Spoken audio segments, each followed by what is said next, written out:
So let's take a look here at the severe weather risk for tonight. And you'll notice here the greatest risk is 8 o'clock till 2 o'clock in the morning. So this is going to be a later storm system, but still could potentially be very, very strong. Now, the update from yesterday by the Storm Prediction Center has added a slim chance of a tornado risk up in the northwestern corner of the state. So we're really going to keep our eye on any rotation with this system.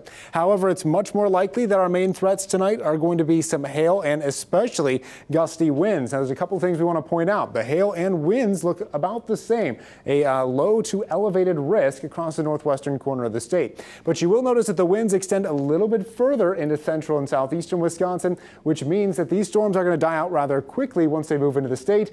They could still hold on to some of those gusty winds for quite a while, which is no surprise given the strong winds we've had today. Now, if you do have a strong to severe storm move into your area, maybe you get some damage or some hail, well, how do you report that to us? And it's fairly easy. Well, the first thing is wait for it to be safe before you go outside and take photos of that storm damage. Now, you're going to want to take photos with measurements so we know just how large that hail is or what the extent of the damage is. And you can email that to weather@waow.com or news@waow.com. Very important with this storm system is it's going to be moving in at night. So it's going to be a bit harder to see what's going on for those ahead of the storm. And it's always, of course, a great idea to let those others know before the storm hits them.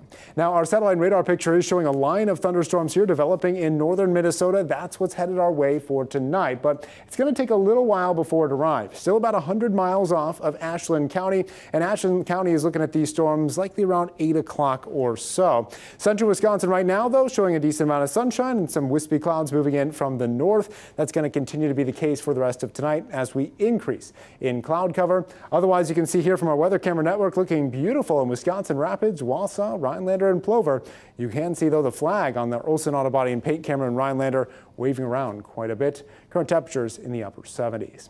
Our future track forecast tracking this hour by hour to expect what these storms are going to look like. And you'll notice 8 o'clock. That's when that line starts to break into the News 9 area, at least up to the northwest and Ashland, Iron, and Price County. For most of us, though, especially across central Wisconsin, it's going to be around 10 o'clock before that line of thunderstorms arrives. And it's going to be around 10, 11, or midnight before areas of Wausau or Stevens Point start to see these stronger thunderstorms. So there is, of course, that chance of hail and gusty winds. Keep your eyes on the radar and stick with us at News 9. Thankfully, by that time, midnight tonight, most of us will already be inside. Heading into Thursday, we're looking at sunshine to start, but there might be a couple of sprinkles here into the afternoon.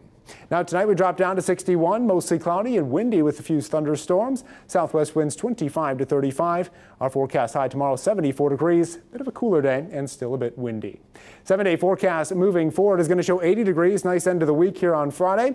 Beautiful weekend weather if you like summer-like conditions. 89 Saturday, 91 on Sunday, and still in the upper 80s as we break into next week.